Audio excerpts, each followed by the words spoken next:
Wabarakatuh. Waalaikumsalam warahmatullahi wabarakatuh. Innal hamdalillah nahmaduhu wa nasta'inuhu wa nastaghfiruh wa na'udzu billahi min shururi anfusina wa sayyiati a'malina may yahdihillahu fala mudilla lahu wa may yudlil fala hadiyalah. Asyhadu an la ilaha illallah wa asyhadu anna Muhammadan abduhu wa rasuluhu la nabiyya wa la rasul ba'da.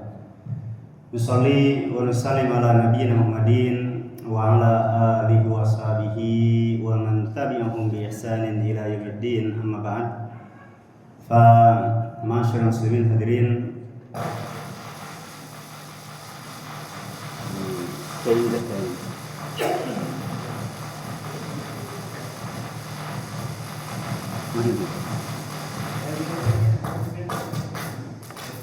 ya, ini sensitif ini.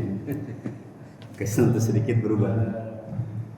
Hadirin sekalian, alhamdulillah kita di malam hari ini dipertemukan kembali dalam rangka sama-sama untuk talabul ilmi, sama-sama untuk mengkaji dan mempelajari sebagian daripada yang disabdakan Nabi kita atau hadis-hadis yang ada dalam kitab Riyadhus Shalihin. Dan pada malam hari ini kita masuk pada pembahasan bab yang baru setelah di 2 pekan yang lalu kita membahas tentang beragam atau penyebab yang menjadikan seseorang boleh untuk berdusta.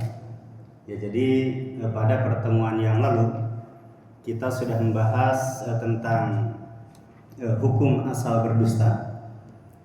Yang kemudian kita juga sudah membahas terkait dengan dusta yang dibolehkan. Dan kemudian kita bahas terkait dengan 2 kelompok yang kemudian berbeda dalam memahami terkait dengan hakikat daripada dusta, ya, seperti antara ahli sunnah dengan syiah. Maka dulu sudah kita bahas dalam ajaran kita, yaitu dalam ajaran Islam, bahwasanya hukum asal dusta adalah haram. Ya, hukum asal berdusta adalah berdosa. Tetapi kemudian berbeda dengan kelompok Syiah yang menyatakan hukum asal dusta itu adalah harus, yang menjadi sebuah keharusan dan bagian daripada agama. Ya, sehingga kemudian lahir riwayat-riwayat palsu yang kemudian dinisbatkan kepada Nabi, dinisbatkan kepada keturunan Nabi, yang menyatakan bahwasanya dusta itu, ya, atau bahasa mereka dengan taqiyah, ya, taqiyah itu adalah bagian dari agama, maka dianggap tidak beragama orang yang tidak taqiyah.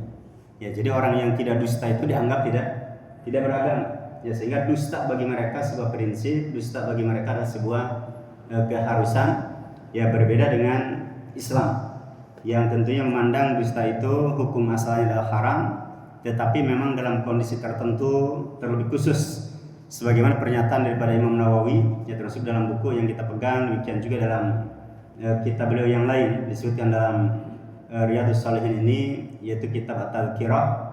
Ya, maka dalam rangka untuk menyelamatkan nyawa, dalam rangka menyelamatkan harta, dan dalam rangka menyelamatkan kehormatan, ya, atau nanti dalam riwayat bisa disebutkan ketika berperang, demikian juga dalam rangka islah, ya, antara 2 orang, antara 2 kubu, atau juga demikian antara suami dan istri.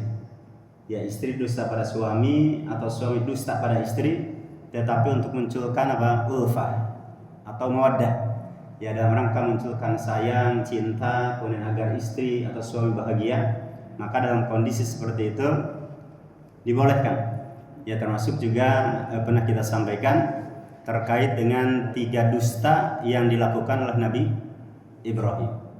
Ya, redaksi hadis mengatakan lam yakdzib Ibrahimun nabiyyu illa salas kadzaba. Ya, Nabi Ibrahim tidak pernah dusta kecuali 3 dusta. Nabi menggunakan redaksi dusta. Ya, tetapi ini sudah kita jelaskan, baik dusta dalam arti pengertian yang sebenarnya dusta, ya, atau kemudian dusta dalam arti adalah tauriyah. Arti tauriyah itu apa?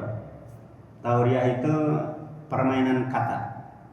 Ya, permainan kata yang kemudian kesannya seperti dusta, tetapi sebenarnya itu benar. Ya, seperti misal Nabi Ibrahim mengatakan apa? Di antara 3 dusta itu adalah beliau mengatakan, coba tanya berhala yang paling besar. Ingkanu yang tikun. Ya, jadi kalau berhala kecil itu bisa ngomong, ya maka berhala itu akan mengatakan pelakunya bukan berhala besar, tapi pelakunya adalah Nabi Ibrahim. Ya, hanya saja mereka tidak bisa ngomong, ya sudah. Ya, maka ini diantara bentuk permainan kata atau dalam bahasa Arab dan istilah tauriah. Nah, maka sekalian masuk pada pembahasan di malam hari ini, yaitu bab yang ke-362 dalam buku yang saya pegang, atau masuk ke dalam hadis yang ke-1547 terkait dengan babul hathi awal hithi ala tathabbut fima yaquluhu wa yahkihi. Ya, terkait dengan bab perintah atau anjuran untuk melakukan cross check. Ya, untuk memverifikasi, melakukan cross check terkait dengan apa yang dikatakan dan apa yang diceritakan. Ya, jadi kalau kita mengutip berita, kita kemudian menukil berita, maka ini harus di cross check dulu. Ya, apakah berita itu benar atau tidak? Kan untuk meng-cross check biasanya gimana, Pak? Ya, sebenarnya mudah juga. Ya, misal ketika ada sebuah berita, coba dilihat sumber yang lain. Ya, berita yang lain bagaimana? Dilakukan komparasi. Ya, dilakukan untuk apa? Dibandingkan. Atau yang kedua, berita ini bersumber dari mana? Kan ada juga, Pak, ada situs-situs yang kemudian bisa dipercaya. Ya, ada kemudian juga yang tidak bisa dipercaya. Ya, misal ketika ada berita A di situs yang itu misal mainstream, yang kemudian orang-orang ya sudah pusat berita itu misal valid, kemudian tiba-tiba ada berita lain sumbernya tidak jelas, misal dalam bentuk misal blog begitu. Kan beda ya antara blog dengan web. Ya, maka blog itu kan tidak bisa dipercaya. Ya, bahkan termasuk dalam pengutipan ilmiah, misal nulis skripsi, tesis, disertasi. Ya, yang namanya blog itu kan tidak bisa dijadikan referensi, tidak bisa dijadikan rujukan. Ya, demikian juga dengan misal kualitas, kalau beritanya bersumber dari jurnal misal. Ya, dan jurnalnya jurnal yang sudah diakui begitu. Ya, misal kalau dalam dunia pendidikan apa, Pak? Ya, misal ada yang Scopus, ada yang Sinta 1, Sinta 2 misal. Ya, maka dibandingkan dengan berita dari jurnal yang di levelnya bawah lebih rendah lagi, maka yang diunggulkan adalah berita yang bersumber dari jurnal yang terpercaya tadi. Nah, lakukan hadirin sekalian yang dimuliakan Allah Subhanahu wa taala, ya maka ini dalam bab ini terkait dengan pentingnya melakukan cross check sebelum kemudian menyampaikan berita, sebelum kemudian berbicara, apakah sumbernya itu bisa dipercaya atau tidak. Apakah beritanya bisa dijadikan acuan atau tidak? Karena kalau kemudian ternyata berita itu sudah nyebar dan ternyata sumbernya juga tidak jelas, bisa ya dengan bahasa kita sekarang hoax begitu ya, berita hoax atau hoax. Ya, berita yang kemudian tidak bisa dipertanggungjawabkan, bahkan bisa mengandung unsur gimana, Pak? Misal gara-gara berita bohong kemudian sudah beredar, ya kemudian semarak menyebar di masyarakat, yang kemudian bisa jadi dengan berita itu kemudian muncul tindakan anarkis, ya tindakan anarkis, bahkan kemudian sampai jatuh korban. Ini pelaku penyebar beritanya gimana, Pak? Bisa kena delik tidak? Ini bisa kena delik. Ya, maka terkait dengan penyebaran berita hoax itu kan ada yang memang delik aduan. Ya, harus ada pengadu dulu. Tapi juga ada delik biasa. Tanpa proses pengaduan, aparat terkait bisa bergerak. Ya, seperti tadi, misal karena ada dengan berita bohong itu kemudian bisa memicu gitu, Pak ya. Misal memicu reaksi, memicu keributan, kekacauan. Itu tanpa harus ada pengaduan, Pak. Itu bisa diproses. Ya dulu misal mohon maaf ini, ketika berita bohong itu, ya contohnya kasus kan bukan orang Islam ya, Ratna Sarumpait, masih ingat? Ya Ratna Sarumpait, dia sebenarnya melakukan operasi, ya melakukan operasi apa wajah begitu sehingga lebam, ya mukanya bengkak, tapi ngakunya gimana? Ya ngakunya dipukulin, maka sebenarnya tanpa ada laporan Pak, ini kan membuat gaduh. Ya buat gaduh, buat ricuh yang kemudian bisa jadi apa? Karena itu kan kondisi suhu saat itu sedang suhu politik. Ya bisa mengakibatkan kekacauan, kemudian bisa jadi antar dua kubu kemudian bisa berseteru, bahkan bisa jadi kemudian peperangan begitu. Ya maka tanpa proses pengaduan pun itu bisa diproses. Ya dan ternyata Ratna Sarumpait divonisnya kalau tidak salah tuntutan jaksa 6 tahun, ya divonisnya 2 tahun. Ya tapi alhamdulillah tadi ya terkait dengan bab yang kita bahas itu, ya terkait dengan tentang apa pentingnya melakukan cross check. Ya melakukan cross check apakah berita itu betul atau tidak. Maka di sini ada 3 ayat. Ya 2 malah ya, hanya 2 ayat dalam buku yang saya pegang. Di PD ada berapa ayat? Imam Nawawi menampilkan. Ada 2 ya, dan ayatnya sudah sering dibahas. Yang pertama adalah ayat yang ada dalam surat Al-Isra. Ya, surat Al-Isra surat ke-17 ayat yang ke-36. Allah Subhanahu wa taala berfirman, "Wala taqfu ma laisa laka bihi ilmun." Lanjutannya, "Innas sam'a wal basara wal fuada kullu ulaika kana anhu mas'ula." Ya, boleh Pak Susilo dibaca Pak? Terjemahnya. Dan janganlah kamu mengikuti sesuatu yang tidak kamu ketahui, karena pendengaran, penglihatan dan hati nurani semua itu akan diminta pertanggungjawabannya. Iya, maka di sini jelas terkait dengan larangan Allah ya untuk wala taqfu ma laisa laka bihi ilm. Jadi kita dilarang untuk kemudian berkata, bertindak, berbuat ya sementara kita tidak dasarnya, kita tidak punya ilmunya. Ya maka misal juga ya lucu juga Pak ya, misal kita temukan ada beberapa orang yang melakukan aksi demo, ketika ditanya ini demonya untuk apa, ketika itu dijawab juga Pak, mereka nggak tahu apa-apa. Ya mereka datang mengatakan kami datang dibayar, jadi sesuai dengan pesanan. Ya dibayar, sehingga ketika kemudian bayaran itu tidak diterima oleh mereka, kan mereka akhirnya apa? Ya mereka membuka diri. Ya ini kami datang ke sini jauh-jauh capek-capek hanya diberi nasi bungkus. Ya sementara uangnya tidak dikasih. Nah ini berapa banyak ya orang yang pernah melakukan aksi tadi, sementara mereka apa? Laisa lahum atau laisa lahu bihi ilm. Ya mereka tidak punya ilmunya. Ya mereka tidak tahu kenapa mereka datang. Ya yang penting apa? Mereka ada yang bayar. Maka ini hadirin sekalian, ya maka ayat yang tadi kita baca juga merupakan dasar bagi sebagian kalangan ya terkait dengan larangan apa? Taklid. Ya larangan taklid. Maka juga sebagian kalangan menggunakan ayat ini ya terkait dengan taklid itu apa? Kita mengikuti sebuah pendapat sementara kita tidak tahu apa dasarnya. Ya walaupun taklid itu tidak selamanya berkonotasi negatif. Ya jadi ini kan istilah-istilah baru. Ya dalam misal kajian dalam fikih, usul fikih misal suka dibahas, ya ada istilah taklid. Lawan dari taklid apa Pak? Biasanya kalau ada taklid maka diiringi dengan ada ittiba. Ya, jadi suka begitu. Sebagian kalangan mengatakan ini taklid, ya ini ittiba. Kalau ittiba itu seseorang mengikuti pendapat, ya termasuk madhab dalam hal ini dan tahu dasarnya. Disebut apa? Ittiba.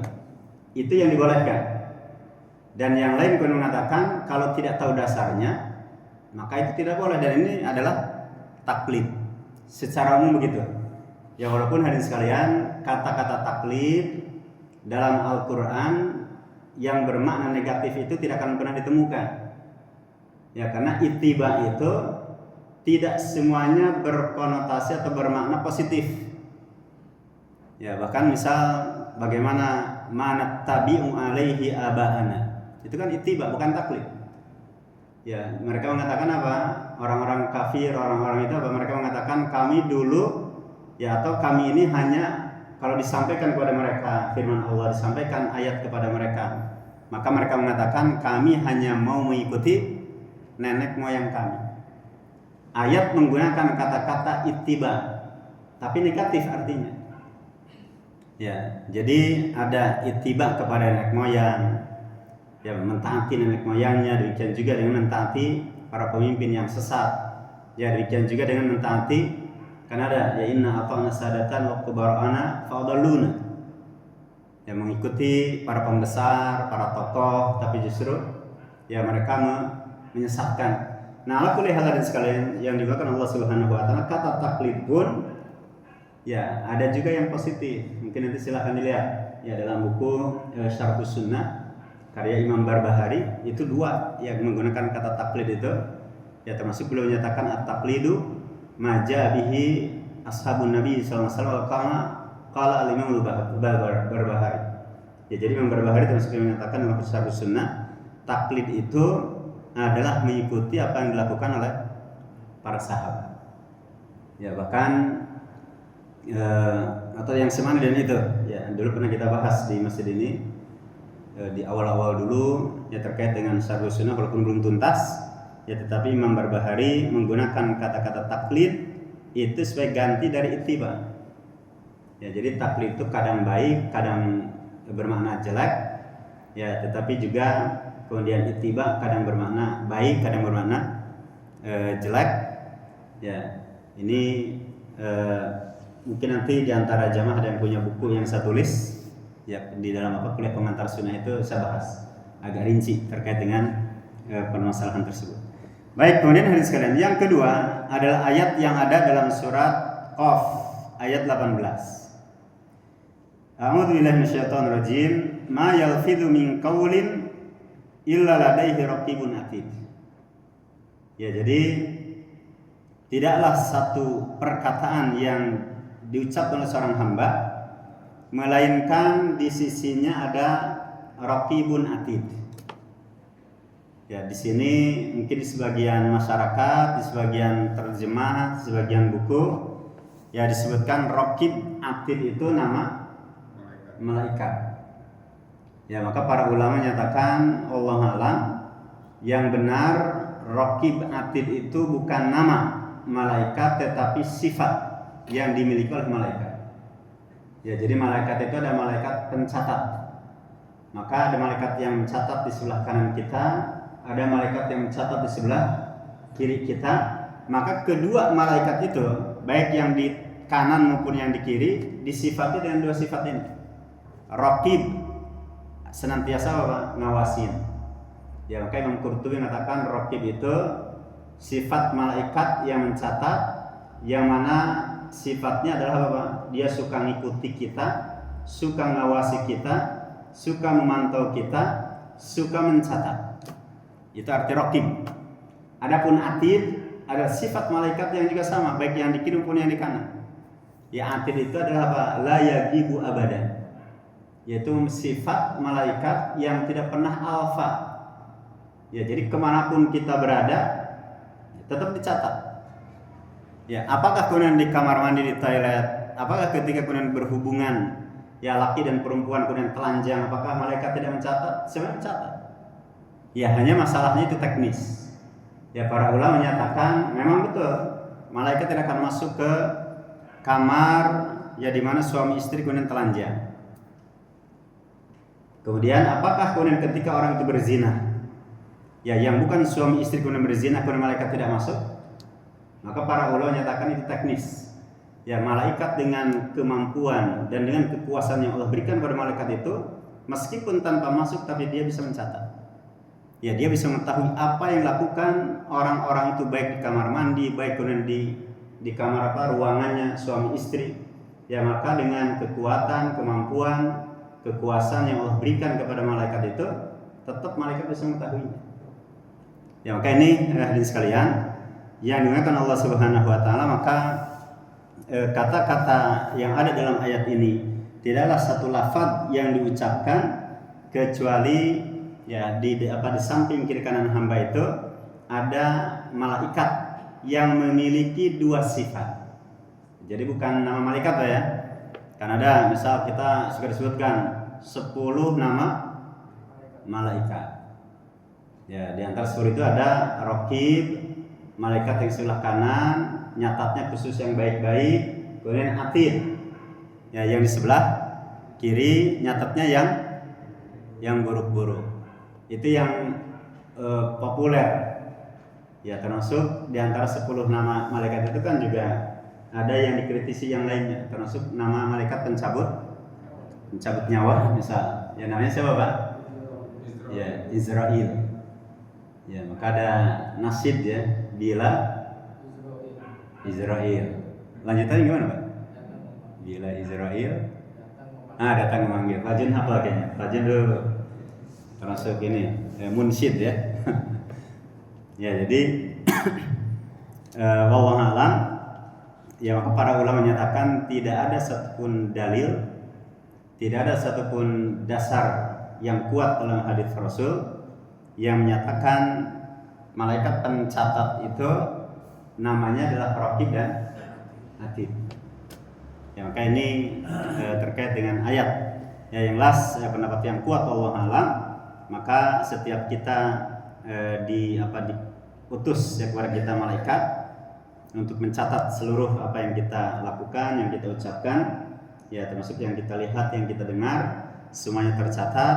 Dan malaikat-malaikat itu dimiliki atau mempunyai dua sifat tadi.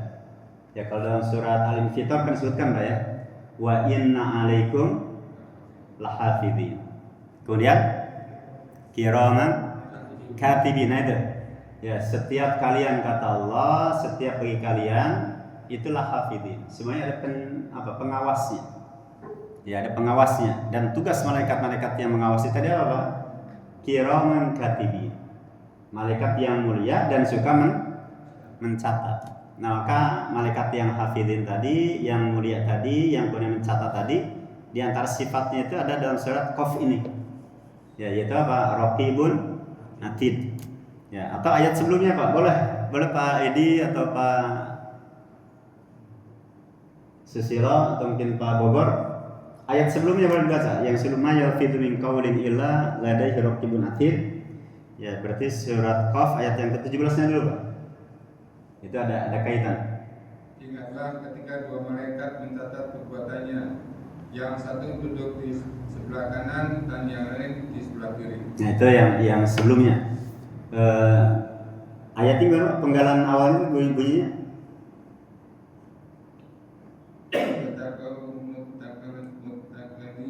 Padahal saya hafal terus suka lupa. Gimana? Wal qad khalaqnal insana wa na'lamu ma tuwaswisu bi nafsu wa nahnu aqrabu ilayhi min hablil warid idh yatalaqqal mutalaqqiyan. Ya, anil yamini wa anis shimali qa'id. Ya, jadi ada dua malaikat yang kemudian di sebelah kiri dan sebelah kanan ya duduk. Nah, maka kedua malaikat tadi Pak, mau yang kiri mau yang kanan, kedua malaikat itu disifati dengan dua ini, Raqibun Atid. Ya, jadi bukan yang sebelah kanan namanya Raqib, yang sebelah kiri namanya Atid, bukan. Ya, tetapi dua malaikat yang duduk sebelah kanan dan kiri itu disifati dengan dua tadi. Ya, disifati dengan apa? Raqib, yaitu sosok yang mengawasi, memantau, kemudian mengikuti. Ya, kemudian sosok yang mencatat. Yang kemudian sifat yang kedua Atid. Atid itu ya senantiasa ada terus Pak, standby terus. Tidak pernah ya misal malaikatnya udahlah ini malam minggu mau liburan dulu misal. Itu enggak ada. Ya, enggak ada kamus libur bagi malaikat pencatatan. Ya, berbeda dengan kita. Ya, berbeda dengan kita, ada istilah hari libur, ada istilah tanggal merah. Ya, tetapi malaikat tidak. Sama dengan setan. Ya, setan juga tidak ada istilah kenal libur. Ya, tidak kenal dengan tahun baru, tidak kenal dengan tanggal merah ya. Dalam apa mencelakakan manusia, bahkan pernah kita sampaikan sampai ketika tidur pun setan itu tetap mengganggu kita. Di antaranya payetnya melalui apa Pak? Kalau kita tidur, bagaimana setan itu ingin mengganggu kita, ingin menggoda kita, ingin menghancurkan kita. Di antaranya apa? Misal ketika kita tidur, ya kan ada apa ya? Setan ngikat ngikat ubun-ubun kita dengan 3 buhul. Ya. Kemudian yang kedua, setan masuk di mana nih Pak? Di sini di apa? Di sini dalam hidung apa namanya? Ya, maka ketika bangun tidur dianjurkan ya kemudian apa beristinsaq. Ya, belum lagi nanti apa ketika kita tidur setan ngasih mimpi. Ya. Misal mana Said pernah mimpi digigit ular enggak? Ya, misal apa kita mimpi dikejar-kejar harimau. Kalau saya belum ya, saya masih mimpinya mimpi yang enak-enak lah ya, masih mimpi makan, minum gitu ya, masih bersih. Ya, maka mimpi yang buruk-buruk tadi, ya mimpi yang buruk-buruk, maka Nabi mengatakan ya mimpi yang buruk itu dipastikan datang dari setan. Jadi setan itu begitu, jadi kita tidur pun mereka nggak libur. Ya bagaimana ingin mencelakakan kita, ini luar biasa. Baik, hadirin sekalian, kita masuk hadis yang pertama, yaitu hadis yang ke-1547. Saya bacakan hadisnya. Wa an Abi Hurairah radhiyallahu anhu. Dari sahabat Abu Hurairah, semoga Allah meridhoinya, bahwa Nabi sallallahu alaihi wasallam bersabda, "Kafa bil mar'i kadziban ayu haditha bikulli ma sami'a."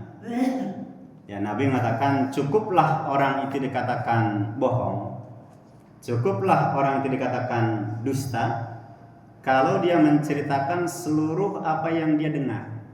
Nah, ini rawan juga Pak ya. Artinya apa? Kita dalam menyampaikan omongan, dalam menyampaikan pembicaraan perlu memfilter mana yang disampaikan, mana yang tidak disampaikan. Ya, karena dampaknya kan bisa buruk nih Pak. Ya, bahkan ada terkait dengan sebagian sahabat yang kemudian kalau itu mengandung fitnah begitu ya. Kalau tidak fitnah ditahan dulu. Ya, ditahan dulu, jangan sampai memunculkan fitnah. Jadi walaupun kita tahu, kemudian kalaupun yang disampaikan bisa munculkan gejolak, munculkan kemudian ya bahkan sampai terjadi perseteruan yang dahsyat, maka lebih baik gimana Pak? Ditahan dulu.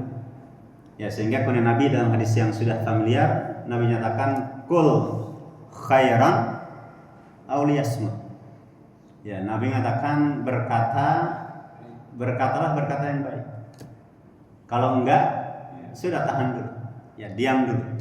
Maka ada betulnya juga dalam kondisi tertentu, diam itu adalah emas. Ya, walaupun tidak semua diam adalah emas, karena dalam kondisi tertentu juga harus berbicara. Ya. Baik, hadirin sekalian, maka Nabi mengatakan cukup seseorang itu dikatakan pendusta kalau dia menceritakan semua yang dia dengar, semua yang dia tahu. Ya, maka ini atau dalam hadis yang lain Pak. Ya, dalam hadis yang lain riwayat Muslim, ya Nabi mengatakan cukuplah seseorang itu berdosa. Ya, dari redaksi yang kata-kata berdosa. Jadi dianggap seseorang itu bisa berdosa kalau dia kemudian menceritakan seluruh yang dia dengar. Karena apa?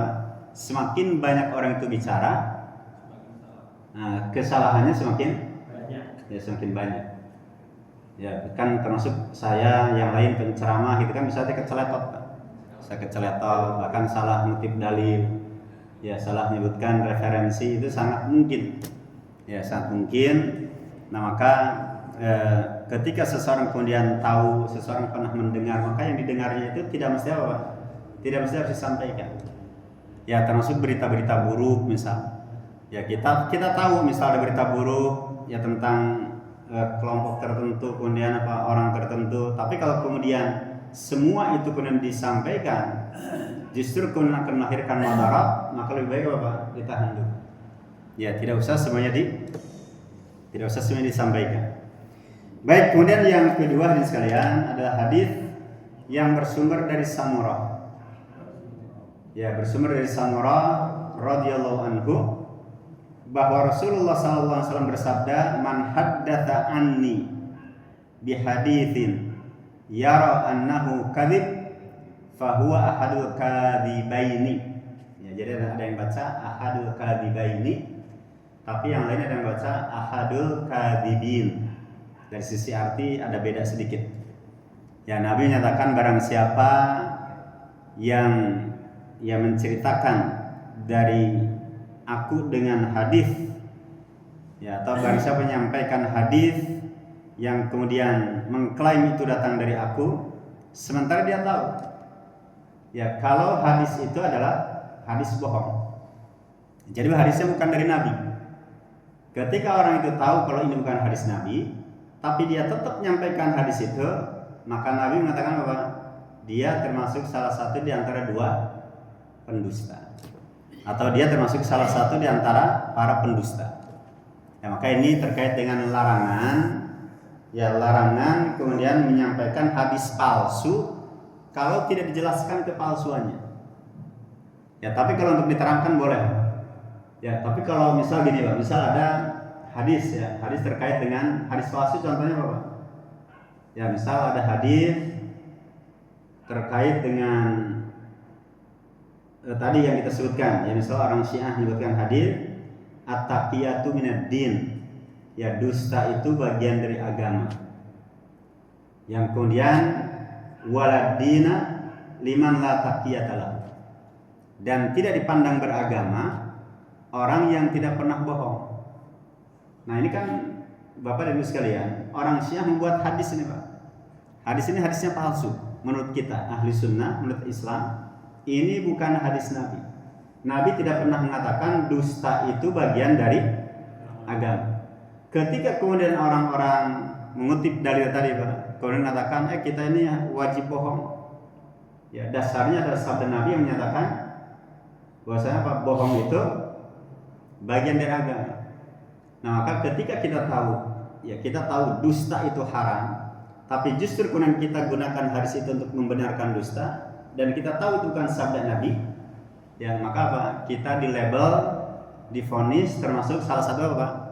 Salah satu pendusta. Kecuali kalau kita terangkan, oh, hadis ini adalah hadis palsu, ini bukan sabda Nabi, ya, maka apa?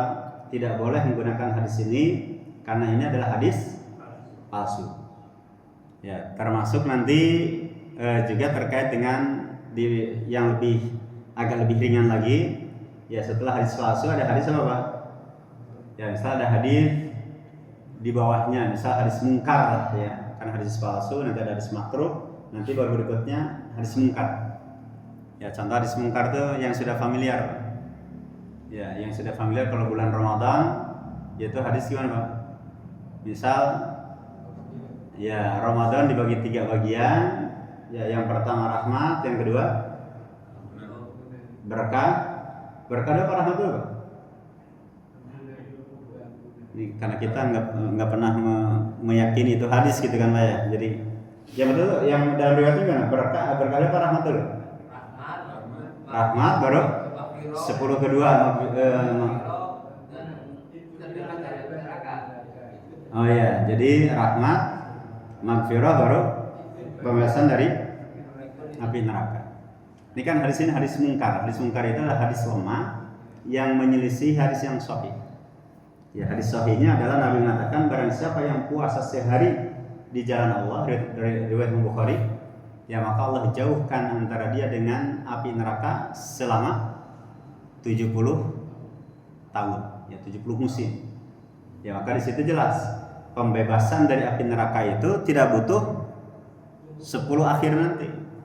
Ya, bahkan sejak awal Ramadan, bahkan sejak puasa sehari itu sudah ada unsur apa? Sudah ada unsur pembebasan, ya, dari api neraka. Maka ini hadis sekalian, ketika kemudian kita tahu ini bukan hadis, ya, maka kita boleh sampaikan. Ya, boleh sampaikan dengan syarat apa Pak? Untuk diterangkan.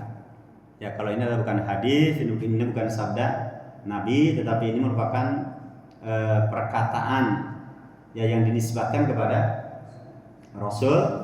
Ya, atau misalnya gini Bang, ini yang sudah familiar, yang misalnya dikatakan kami pulang dari jihad yang kecil menuju pada jihad yang besar. Itu kan setelah perang Badar gitu ya. Jadi sebutkan Nabi setelah pulang dari perang Badar, Nabi mengatakan perang Badar itu perang yang kecil, jihad yang kecil. Tapi masih ada jihad yang besar, itu jihad melawan hawa nafsu. Ya maka banyak orang-orang yang kemudian, bahkan ada buku Pak yang pernah saya baca, ya disebutkan orang-orang sufi mengatakan hadis ini sahih. Ya, ini hadis ini sahih. Menurut siapa Pak? Orang-orang sufi. Dan menurut orang-orang Wahabi hadis ini palsu. Nah jadi yang mengatakan hadis ini palsu siapa? Wahabi. Ya itu suka benturkan itu. Ya jadi menurut kalangan sufi ini sahih, menurut kalangan Wahabi ya ini palsu. Padahal dalam tinjauan hadis memang bukan hadis. Ya itu perkataan daripada Ibrahim ya bin Ablah. Ya Ibrahim bin Ablah dia kalau dari sisi usia mungkin paling banter di level tabi'in. Ya dia paling banter di level tabi'in. Ya bukan merupakan sabda Nabi kita Nabi Muhammad sallallahu alaihi wasallam. Sudah.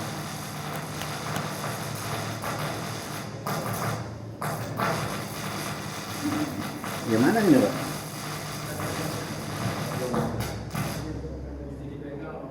Ini kabelnya di kaki, persis di kaki, jadi ketika gerak-gerak. Ya. Ketika gerak-gerak jadi kesenggol. Ya, maka di sini hadirin sekalian, ya kita boleh untuk menyampaikan riwayat tersebut ya palsu, tetapi kemudian harus diterangkan, dijelaskan kalau ini palsu. Ya demikian juga kemudian kita tahu kalau misal hadis ini lemah, ya kita boleh untuk menyampaikan hadis ini lemah, kemudian kalau punya kemampuan, kemudian untuk apa? Menjelaskan ya bagaimana sikap para ulama. Alhamdulillah hadis sekalian. Kemudian hadis yang ketiga adalah hadis yang bersumber dari Asma radhiyallahu anha. Berarti Asma itu ya putri dari Abu Bakar. Ya berarti saudara dari Aisyah Ummul Mukminin. Ya, jadi Asma beliau menyatakan ya radhiyallahu anha, anna imra'atan qalat, seorang perempuan bertanya kepada Rasul.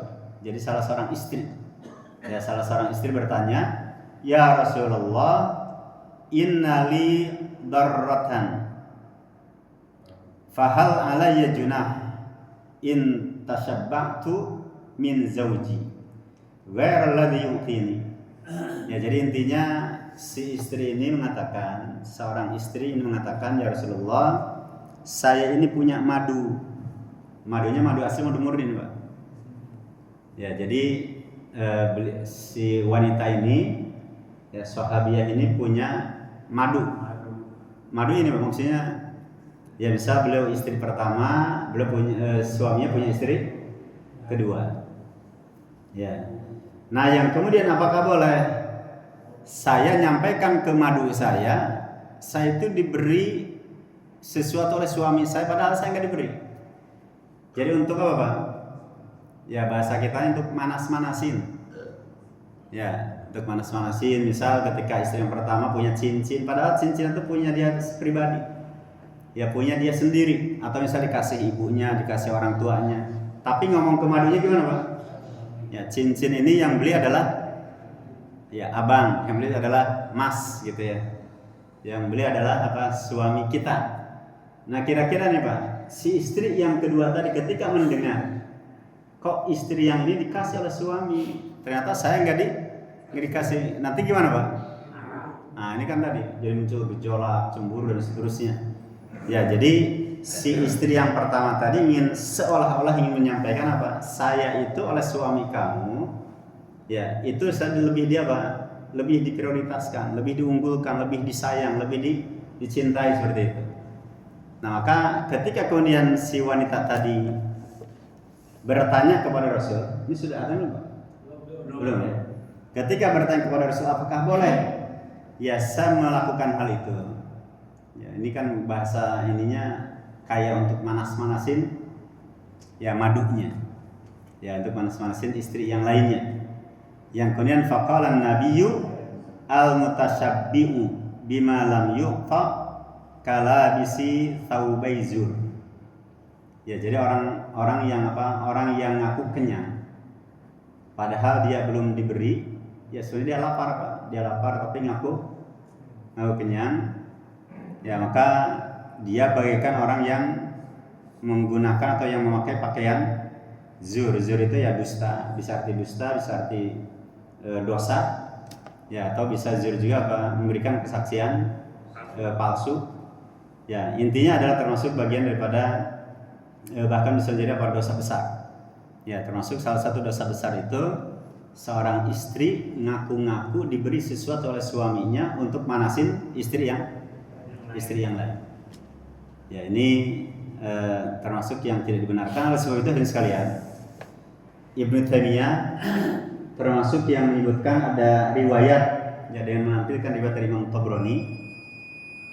Baik, kita skors dulu dan kita simak pemandangan ada.